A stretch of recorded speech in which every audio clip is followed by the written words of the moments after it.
Helen, Jah. sa oled nüüd olnud päev otsa Tipukülas, mis mulje sul on jäänud Tipukülast?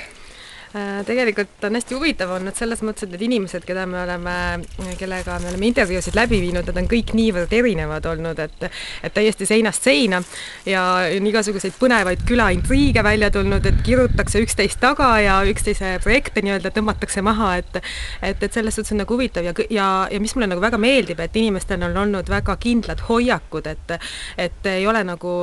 me ei pea aimama, et kuidas nad ühte või teisse projekti suhtuvad, vaid et nad on nagu väga-väga kindlalt, et jah, see on punane või see on roheline, et see mulle meeldib, see mulle ei meeldi, et nad on nagu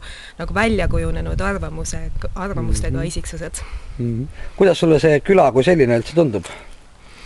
Mõnes mõttes nagu nukker või selles suhtes, et ühest küljest siin on inimesi, kes nagu tahaksid teha või nagu ette võtta, aga samas võib-olla see päev või see aeg on selline natukene kuidagi kurb, et palju on sellist lagunenud ja ideid ja mõtteid on, aga tegelikult paljud asjad ei ole veel valmis saanud, et või mis mõttes sa seda küsimust mõtlesid? Nii mõtlesingi. Aga mis sa arvad nagu sellest kohalike tipuinimeste ja siis turistide omavahelisest suhtest, et need on jällegi täiesti erinevad, et on inimesi, kes nagu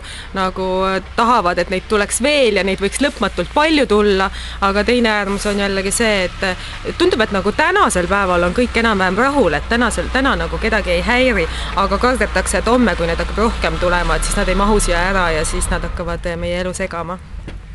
Aitäh!